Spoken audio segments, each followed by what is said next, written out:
ရှင်ရဲ့ခြေစွတော်ကိုချီးမွမ်းမင်္ဂလာပါလို့နှုတ်ခွန်းဆက်ပါတယ်ဖျားသခင်ရဲ့ခြေစွတော်ကိုချီးမွမ်းပါတယ်ကျွန်တော်ခြေစွတော်ကြောင့်2026ခုနှစ်မေလ1ရက်နေ့သို့ကျွန်တော်ရောက်ရှိလာပါပြီပို့ဆောင်တော်မူသောဖျားသခင်ကိုခြေစွတင်ပါတယ်နေ့ရက်စံတိုင်းကြည့်ရှုသူအားလုံးကိုဖျားရှင်ကောင်းချီးပေးပါစေဆုတောင်းကြပါစို့အဖထာဝရဖျားခြေစွတင်ပါတယ်နေ့တိုင်းနှုတ်ကပတ်တော်နားထောင်သူများကောင်းချီးပေးပါ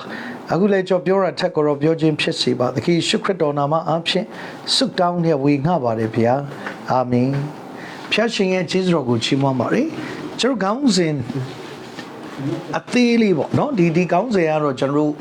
ဒီနေ့တညက်နေအတွင်းအပီးပြောမယ်ကောင်းစဉ်လေးတစ်ခုကျွန်တော်နားထောင်မယ်အဲ့ဒါကဘာလဲဆိုတော့အိမ်မက်၃မျိုးဖြစ်တယ်ဟောကျွန်တော်ထဲမှာဒီယောသပ်ပေါ့နော်တပည့်ကျမ်းမှာမေရိုမာရီရဲ့ခင်မွန်းဖြစ်နေရာယူရတယ်တာဝန်ယူရတယ်အထူးသဖြင့်မေရိုမာရီနဲ့ထိမ်းများဆောင်နှင်းခဲ့ရတဲ့ယောသပ်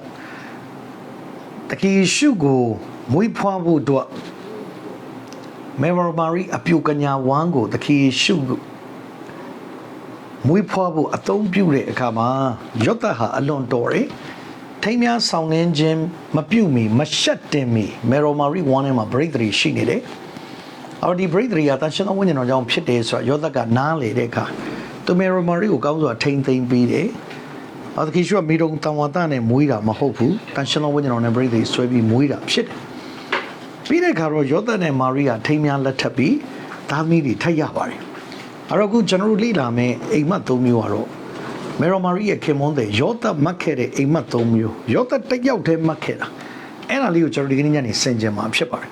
အဓိကကျတော့မာသကန်ကြီး1အငယ်20မှာဒီလိုရေးထားပါတယ်ထို့သောကြံစီ၍နေစဉ်အိမ်မက်မြင်မှရသည်မှာထပ်ပြိုက်ကောင်းငယ်တော်သည်ထင်ရှား၍ဒါဝိဒ်မျိုးယောသပ်သင်ခင်မွန်မာရီကိုထိမ့်သိမ်းရသောခွင့်မဆိုးရည်နှင့်ဧဘရိသည်တန်ရှင်သောဝိညာဉ်တော်ကြောင့်ဖြစ်၏အာမင်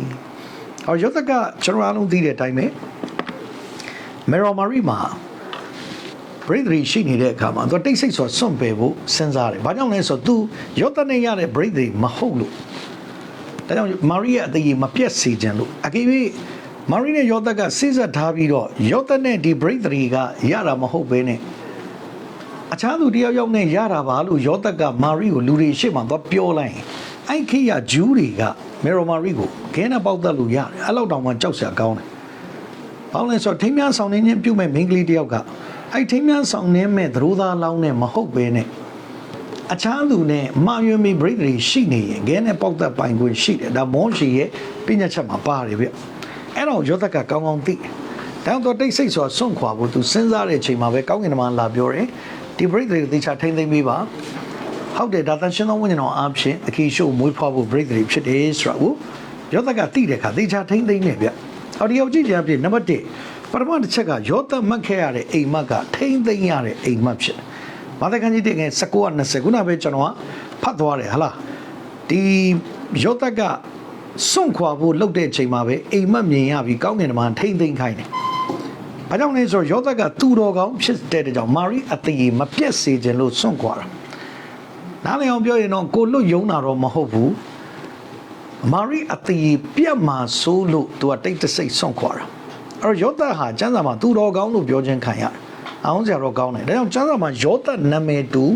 17ယောက်ရှိတယ်။ကျမ်းစာတစ်လုံးမှာယောသနာမည်တူ17ယောက်ရှိတယ်။အဲ့ဒီမှာအလွန်ကောင်းတယ်လို့ပြောခြင်းခံတဲ့ယောသ3ယောက်ရှိတယ်။နံပါတ်1ကတော့အခုမေရိုမာရီရဲ့ခင်မွန်းတဲ့ယောသ။နံပါတ်2ကတော့ယာကုပ်ရဲ့သားယောသ။နံပါတ်3ကတော့အရိမဿဲမြို့သားယောသဖြစ်တယ်။တခီရှုသင်ချိုင်းပြီးခဲ့တဲ့အရိမဿဲမြို့သားယောသဖြစ်တယ်။အဲ့တော့ခုလေဒီယောသဟာသူဒီအိမ်မက်ကိုမြင်မှတ်တဲ့အခါမှာသူကမာရိကိုကောင်းစွာထိမ့်သိမ်းပြီးတယ်။ဟောဒီရောက်ကြည့်ခြင်းအဖြစ်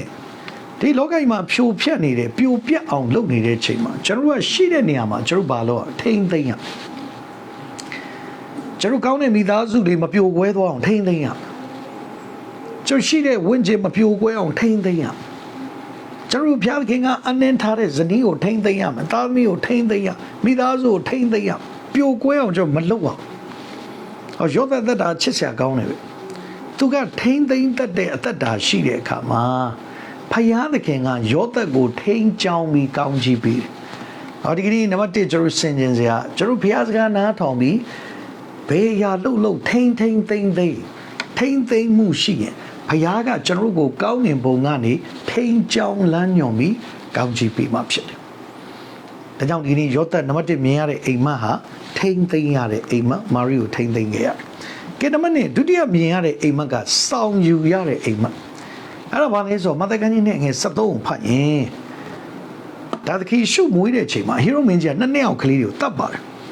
အဲ့အချိန်မှာပဲကောင်းကင်တမန်ကယောသကိုထပ်ပြီးအိမ်မက်ပေးတယ်ဗျသူငယ်တို့စောင့်ပြီးတော့အေဂုတုဘီကိုသွားဖို့ဟီရိုမင်းကြီးကသူငယ်တို့ကိုတတ်ဖို့ရှာနေကြောင်းဒီအောင်ကြည့်ရပြင်ယောသနဲ့မာရိကချက်ချင်းပဲသူငယ်တို့ကိုစောင့်ယူပြီးဘယ်ကိုသွားလဲအေဂုတုကိုသွားတယ်အေဂုတုဘီရောက်တဲ့အခါမှာသူငယ်တော်ယေရှုပါတဲ့အခါအေဂုတုဘီမှာသူတို့လုံခြုံခြင်းရတယ်ဒီကနေ့ကျွန်တော်တို့သက်တာမှာဒုတိယအချက်ကဘာလဲဆိုကျွန်တော်စောင့်ယူရမယ့်အရာဟာအခြားအရာမဟုတ်သခင်ယေရှုကိုစောင့်ယူရမှာဖြစ်တယ်ဒီကနေ့လူတွေကဟိုဟာစောင့်နေဒီဟာစောင့်နေဟိုဟာယူမရမယ်ဒီဟာယူမရမယ်ပြောပေမဲ့ကျွန်တော်တို့တကယ်စောင့်ယူရမှာဘာလို့လဲသခင်ယေရှုဖြစ်ပါတယ်တောင်ယောသနဲ့မာရိယာသခင်ယေရှုကိုစောင့်ယူသွားတဲ့အခါမှာသူတို့အေဂုတုဘီကိုခဏလေးတွေ့ရောက်သွားတယ်ဟိုမှာလေးလုံခြုံမှုရှိတယ်ဘုရားသခင်ရဲ့ကွယ်ကာခြင်းခံရတယ်ဘာကြောင့်လဲသူငယ်တော်ယေရှုကိုစောင့်ယူထားလို့တောင်ကျမ်းစာပြောပါတယ်သခင်ယေရှုခရစ်တော်ယူတင်ဝတ်ဆောင်ပါလို့ပြောပါတယ်ကိုယ်ကာယဤတတ်မှတ်ခြင်းလို့ကမကြံစီနဲ့လို့ပြောပါတယ်ဒီကျွန်တော်ဒေါသကိုယူတင်ဝတ်ဆောင်အောင်မဟုတ်အခြားအရာတွေယူတင်ဝတ်ဆောင်ရမှာမဟုတ်သခင်ယေရှုကိုယူတင်ဝတ်ဆောင်ခြင်းပေါ်မှာသခင်ယေရှုရဲ့တာဝန်ယူခြင်းခံရမှာဖြစ်တယ်။နောက်မှဆိုကျွန်တော်ကိုယ်တာဝန်ပဲကိုယူရမှာဖြစ်တယ်။ဒါကြောင့်ဒုတိယချက်ကတော့ယောသဟာသခင်ယေရှုကိုဆောင်ယူတဲ့အခါမှာသခင်ယေရှုရှိတဲ့အသက်တာမှာသူ့ဘဝအတွက်လိုလေသိမ့်မရှိအောင်ဘုရားသခင်ရဲ့ပြင်ဆင်ခြင်းတွေမြင်တွေ့ရတယ်။ဒါဒီကနေ့ကျွန်တော်ဆောင်ယူရမှာအခြားအရာမဟုတ်ဘူး။သခင်ယေရှုကိုဆောင်ယူပါကသင်တို့ဘုရားပြင်ဆင်ထားတဲ့အရာတွေကိုရောက်ရအရက်မှာအံ့ဩဖွယ်တွေ့ရမယ်ဆိုတာနံပါတ်1အိမ်မက်အဖြစ်အားပေးခြင်း။ကဲနံပါတ်3နောက်ဆုံးအိမ်မက်တော့ဗါလဲပြန်လာရတဲ့အိမ်မက်အဲ့တော့ဘယ်မှာဖိုင်တွေ့ရလဲဆိုတော့မဿဲခန်းကြီးနဲ့ငယ်19ကနေ20ဒီဖိုင်ကျွန်တော်မှတော့တွေ့ရကျမ်းစာထဲမှာဟီရိုမင်းကြီးအနှိမ့်ဆရောက်တဲ့အခါမှာတဲ့ယောသကိုကောင်းကင်မှာထပ်ပြီးအိမ်မက်ပေးတယ်ပဲအဲ့ဒါဘာလဲဆိုတော့အေဂုတုဘီကနေတဲ့သခင်ယေရှုပြန်ခေါ်လာပါတဲ့သင်ထပြီးမေတော်နဲ့သူငယ်တော်ကိုစောင့်ယူပြီးဣသရေလတိုင်းပြည်ကိုသွားပါသူငယ်တော်ကိုတတ်အံ့သောငါရှာတော်သူတို့သည်သေကြပြီဟုဆို၏မာသဲခန်းကြီးနဲ့ငယ်20မှာအဲ့လိုရေးထားပါတယ်ဒီအောင်ကြည့်ကြမယ်အဲ့ဒါဘာလို့တာလဲ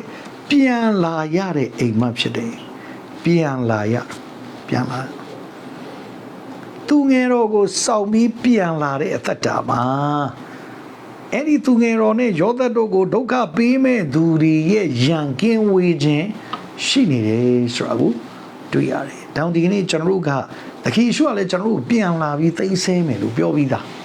အဲ့ဒီသခင်ယေရှုပြန်လာပြီးသိမ်းဆည်းတော့ကျွန်တော်တို့ကမျှော်လင့်နေတာဖြစ်တယ်။ဒါကြောင့်ဒီကနေ့ကျွန်တော်တို့ပြန်လာမယ်။ဘယ်သူနဲ့ပြန်လာမလဲ။သခင်နဲ့ပဲပြန်လာမယ်။သခင်ရဲ့ချီဆောင်ခြင်းသိမ်းဆည်းခြင်းကိုကျွန်တော်ကခံယူဖို့နေ့စဉ်ကျွန်တော်ကမျှော်ကြည့်နေရမယ်။ဒါအခုလေယောသကဒီဣသရေလတိုင်းမျိုးပြန်လာပြီးနာဇရက်မြို့မှာနေတဲ့အခါဒီတိုင်းပြန်လာတာမဟုတ်သူငယ်တော်နဲ့ပြန်လာတဲ့အခါအဲ့နာဇရက်မြို့မှာကောင်းကြီးပြန်ဖြစ်တယ်။အဲ့တော့ဒီကနေ့ကျွန်တော်တို့လေပြန်လာမဲ့ယေရှုခရစ်တော်နဲ့သွားလာပါကသိစဲမဲ့ယေရှုခရစ်တော်ရဲ့လာမဲ့နေ့ကိုမျှော်လင့်သောသူတို့ကောင်းငင်နိုင်ငံတော်မှာအခန်းတွေပြင်ဆင်ခြင်းနဲ့တကွာအံ့ဩဖွယ်တွေတွေ့မြင်ရမယ်ဆိုတာအားပေးခြင်းနဲ့တောင်းကျွန်တော်ဒီကနေ့လိလာတဲ့ခေါင်းစဉ်ကတော့အိမ်မက်3မျိုးအဲ့ဒီအိမ်မက်3မျိုးလို့မှတ်တာဘာလို့လဲယောသမေရိုမာရီရဲ့ခင်မွန်းတဲ့ယောသသူတယောက်တည်းမှတ်ခဲ့တာအဲ့ဒီအိမ်မက်3မျိုးအတိုင်းပဲကျွန်မရဲ့အသက်တာမှာထိမ့်သိမ်းရတဲ့အိမ်မက်နော်ဘဝမှာရှိရနေရာမှာကျွန်တော်ထိမ့်သိမ်းရမယ်နံပါတ်1စောင့်ယူရမယ့်အိမ်မက်သခင်ယေရှုကိုယူတင်ဝတ်ဆောင်ထားနံပါတ်3ပြန်လာရမယ့်အိမ်မက်သခင်ယေရှုပြန်လာခြင်းကိုကျွန်တော်ပြန်လေပြီးမျော်လင့်ပြီးတော့စောင့်စားအသက်ရှင်ပါကပြန်လာပြီးသိမ်းဆဲမဲ့အရှင်ကသင်တို့အံ့ဩဖွယ်အခန်းတွေပြင်ဆင်ထားပြီးဝမ်းမြောက်ခြင်းတွေနဲ့သင်ကိုဝင်စားစေမယ်ဆိုတာအားပေးခြင်း နိဂုံချုပ်လို့တယ်ကြားနာသူရောက်ချင်းစီတိုင်းဖျက်ရှင်သား၍ကောင်းချီးပေးပါစေငြိမ်သက်ခြင်းရှိပါစေ God bless you all ကျွန်တော်ကြီးညာစရာတော့ကျွန်တော်နှစ်ဖန်နဲ့6နိုင်ရ8နိုင်အတွင်းကျွန်တော်ကြောက်ရင်ယုံကြည်ခြင်းနဲ့ချင်းသင်းတော်မှာကျွန်တော်တို့အာယုံဥဝတ်ပြုကိုးကွယ်ခြင်းကျွန်တော်ရှိပါတယ်အားလုံးကိုနှွေးထွေးစွာကြိုဆိုပါတယ်နှစ်ဖန်ကျွန်တော်တို့မေလာရဲ့ပထမပတ်စနေနေ့ဖြစ်တဲ့ကြောင့်ပွဲတော်မင်္ဂလာလေးရှိမှဖြစ်တယ်ကျော်ပဲနှုတ်ကတော့ဝေငှမှာဖြစ်တယ်လို့ဒုတိယကျင်းညာစရာကတော့လာမယ့် Sunday ကျွန်တော်3ရက်နေ့နနက်9နာရီကနေ7နာရီခွဲအတွင်းမှာလေကျွန်တော်တရင်ကနေဝပြကိုးကွယ်ခြင်းနဲ့ပွဲတော်မင်္ဂလာရှိပါတယ်အဲဒီမှာလေကျော်ပဲနှုတ်ကတော့ဝေငှမှာဖြစ်တယ်ကျွန်တော်တင်းတော်ကိုလာတော့သူများတို့ကျွန်တော်ပွဲတော်မုန်နေစရီများကျွန်တော်ပြင်ဆင်ထားမှာဖြစ်တယ်လို့တချို့လေတရင်ကနေမှာနေနဲ့ပြပကကြည့်တဲ့ပြိတ္တများတချို့မကြမ်းမာတော့သူများအသက်ကြီးသောသူများဗိမာန်တော်သူမလာနိုင်သောသူများမျိုးတွေအိမ်တွေမှာမုန်နေစရီပြင်ဆင်ထားနိုင်ကြောင်းဖော်ပြရင်ဒီနေ့ကြည့်ရှုသူအားလုံးကိုဖျက်ရှင်ကောင်းချီးပေးပါစေလာမယ့်ကျွန်တော်တနင်္လာနေ့ညနေမှာစံတော်ချိန်3နာရီခွဲမှာပြန်လည်တွေ့ဆုံပါမယ်အဲ့ဒီမှာတော့ကျွန်တော်တို့တိတ်တိတ်နဲ့ခေါင်းစဉ်ကျွန်တော်တရတာအသက်လောင်းမှာ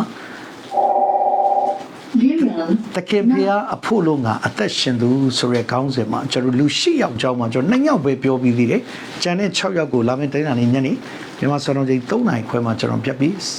ဆက်ပြီးအဲ့ဒီခေါင်းစဉ်ကိုဆက်ပြီးတော့ဖော်ပြသွားမှာဖြစ်တယ်ကြည့်ရှုသူအားလုံးကိုဖျက်ရှက်ကောင်းချီးပေးပါစေစွတ်တောင်းကောင်းချီးခံယူကြပါစို့ခမည်းတော်သားတော်တန်ရှင်သောဝိညာဉ်တော်မှာဆုဖျားထံတော်ဘာမှာကောင်းချီးဖျက်ပြသည်ကြည့်ရှုတဲ့ online ပရိသတ်များမြန်မာပြည်နဲ့ကမ္ဘာကြီးပေါ်သို့တော်ကြောင့်ဒီကနေ့မိုးနေကြောက်တဲ့မိုးနေရှင်များမင်္ဂလာနဲ့ပတ်လဲကြောက်သောစောဒဲနီနော်အဲလာ2ငါးနှစ်ပြည့်မင်္ဂလာနဲ့ပတ်လဲမှဒီကာလအစင်မြတ်ခေတ်ကောင်းချီးခံစားရခြင်းဒီကနေ့ထင်းများဆောင်နေတဲ့ကရတာစောဂျေရမိုင်ယာနဲ့သမီးနော်မီမိုပထရစ်စနီမောင်နာအိမ်တော်သက်မှာစံပြအိမ်တော်ဖြစ်ကောင်းချီးပေးလျက်နှစ်ဖက်မိဘဆွေမျိုးတွေအားလုံးရှိမှမျက်နာပွင့်လန်းခြင်းနဲ့ထရဖျားရဲ့ဘုံတော်ထွန်းတောက်လျက်ကောင်းချီးတို့သည်အိမ်တော်သက်ပေါ်သို့တလကောင်ကြည့်ရှုတဲ့ online ပရိသတ်များမြန်မာပြည်နဲ့ကမ္ဘာကြီးပေါ်သို့တလကောင်ယနေ့မှစပြီးကာလအစင်မြတ်ကောင်းချီးဖျက်ပြတက်ရောက်တည်ရှိလျက်တည်နေပါစေသောအာမင်ကျေးဇူးတင်ပါတယ်ကြည့်ရှုသူအားလုံးကိုဖျက်ရှင်ကောင်းချီးပေးပါစေငြိမ်သက်ခြင်းရှိပါစေကျွန်တော်ပြန်လည်ပြီးတွေ့ဆုံကြပါစို့